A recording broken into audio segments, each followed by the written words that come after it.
Bringing me to a topic कि जैसे हमने अभी रिसेंटली बात की है तो गूगल पे हो गया, अभी रिसेंटली ऐसा भी हुआ है कि जनरेटिव एआई काफ़ी तगड़ा हो गया है। एक मैं पढ़ रहा था इसके बारे में, वेयर एक लेडी को फ़ोन कॉल आया, व्हाट्सएप कॉल आया, ओके, और उसमें भी it was a video call जिसके अंदर उसकी बेटी थी। और उसकी बेटी ने उसको बोला, अरे मैं ना मम्मी यहाँ अटक गई हूँ और मुझे ना 5,000 रुपये की सख्त ज़रूरत है।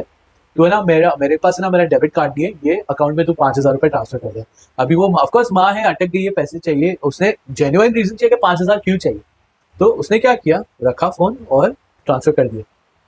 नेक्स्ट मिनट तो उसकी सब हुआ, उसकी बेटी का फिर कॉल आया, बोले अच्छा बेटा देखो 5,000 मिल गए। बोले कौन से 5,000? बोले मैंने तो तुझे कॉल ही नहीं किया है। एंड शी वाज बॉगल्ड कि ऐसे कैसे हो सकता है, क्योंकि उसने देखा, उसकी बेटी को देखा, उसकी आवाज, एक माँ अपनी बेटी को तो पहचान ही पाएगी।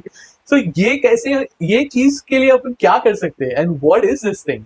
ओके, तो अभी हम लोग एआई से भी आगे गए, हाँ। आर्टिफिशियल इंटेलिजेंस से भी थोड़े 2 कदम आगे चले गए टेक्नोलॉजी वर्ल्ड में, जिसको जनरेटिव एआई कहा जाता है। हाँ। जैसे कबीर जी, आपको मैं बोलूं आप आंखें बंद करो हाँ। और मुझे सुनो, और ओके। आप इमेजिन करो कि मैं जो बोल रहा हूँ। हम्म।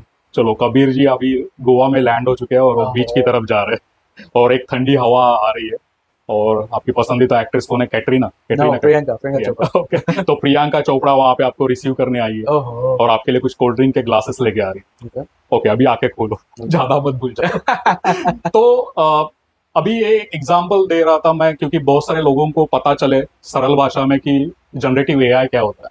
तो जैसे मैंने आपको ऑडियो इनपुट दिया, हाँ तो आपको उसको आपने विजुअलाइज किया और आपने उसको महसूस किया कि ऐसे हो रहा है, जी। तो आपने वीडियो में उसको कन्वर्ट कर दिया। ओके। तो जनरेटिव एआई का जो लॉजिक है, वो 2 कदम एआई के आगे जाके क्या करता है कि जनरेट करता है चीजें। जैसे उसको इनपुट देंगे आप, टेक्स्ट, वीडियो या फिर ऑडियो, और उसको इस्तेमाल करके वो आइदर वीडियो, ऑडियो या टेक्स्ट जनरेट कर सकता है, और बहुत सारी चीजें कर सकता है। सिर्फ एक टेक्स्ट, वीडियो और कंटेंट के रिलेटेड नहीं, बहुत सारी और भी चीजें कर सकता है। तो इसका ही एक यूज केस है डीप फेक, जैसे जहां पे वीडियो बनाए जाते हैं, जैसे हम लोग अभी दिख रहे हैं बहुत सारे लोगों को, तो शायद डीप फेक में बनाएंगे तो और स्मार्ट और अच्छे दिखेंगे, हाँ। क्योंकि वो इतना टेक्नोलॉजी इतना एडवांस हो रहा है कि पहचानना भी मुश्किल होगा कि ये रियल पॉडकास्ट चल रहा है या फिर कोई डीप फेक वाले व्यक्ति बैठे हुए हैं, डिजिटल व्यक्ति बैठे हुए हैं। तो ये जो टेक्नोलॉजी है, इसका अभी बहुत जगह पे आविष्कार बहुत आगे जा रहा है, और इसके वजह से क्या हो रहा है कि बहुत सारे साइबर क्रिमिनल्स भी, जिनको स्पॉन्सरशिप शायद मिलती रहेगी, स्टेट स्पॉन्सर्ड साइबर क्रिमिनल जैसे हम लोगों ने बात की, तो वो इसमें बहुत ज्यादा इन्वेस्ट करके और तरह के साइबर क्राइम्स कर रहे हैं। जैसा कि आपने एक केस बताया, ऐसे बहुत सारे केसेस हो रहे हैं जहां पे किसी को फोन आता है, और जो व्यक्ति फोन कर रहा है उसका आवाज डब किया जाता है इस टेक्नोलॉजी के द्वारा। तो उसके लिए क्या लगता है कि उसके लिए उसका कुछ सैंपल्स लगता है वॉइस का, ऐसा नहीं कि वो डायरेक्टली एक वॉइस कॉल आ गया। तो उसके पीछे बहुत ज्यादा स्टडी रहता है, बहुत सारे इनपुट्स उस लॉजिक के लगते हैं।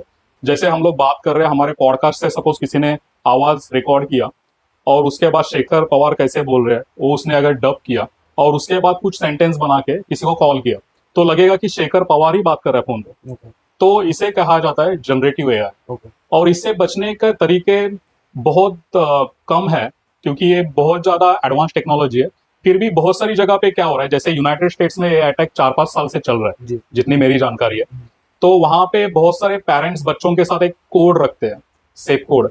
जैसे हम लोग बोलते हैं स्कूल जा सिम सिम, वैसे कुछ सेफ कोड रखते हैं, और जब भी कभी कॉल आता है और उनको कुछ डाउट होता है, तो वो ऐसे पूछते हैं आजकल कि वो अपना सेफ कोड क्या है बेटा, बताओगे? तो हैकर वहां पे उसका टेक्नोलॉजी गड़बड़ कर पाता है। हाँ। या फिर कुछ उल्टे सुल्टे क्वेश्चन पूछते हैं जो सिर्फ उसी व्यक्ति को पता है, कि जो उसके मम्मी के साथ उसने डिस्कस किए थे, या फिर उसके पेरेंट्स के साथ डिस्कस किए थे, उनको ही पता है। तो ऐसे कुछ क्वेश्चन पूछते हैं, उसके बाद ही कोई ट्रांजैक्शन करना है तो करते हैं।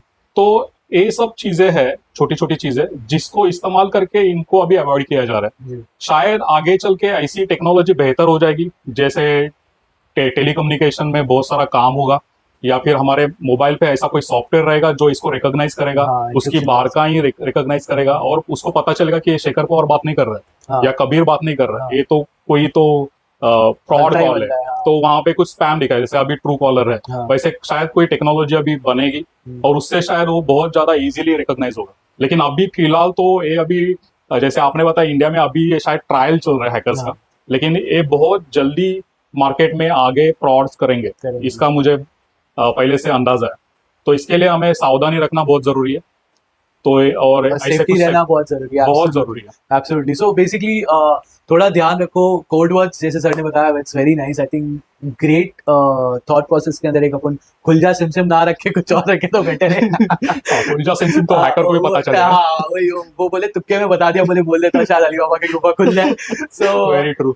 so that is something, but keep a secret code, that is a very good idea I think। या फिर I think another way could be that कि शायद आप डायरेक्टली आपके बेटा या बेटी या जिसका भी कॉल आया है उसको कॉल ना करके उसके फ्रेंड को कॉल करके आप उनसे बात कर लो, just to make sure that they are there, और कोई एक पर्टिकुलर वे से you can figure this out. I think the secretive code is definitely a must Yeah. For everyone. So great, I think that's a great idea.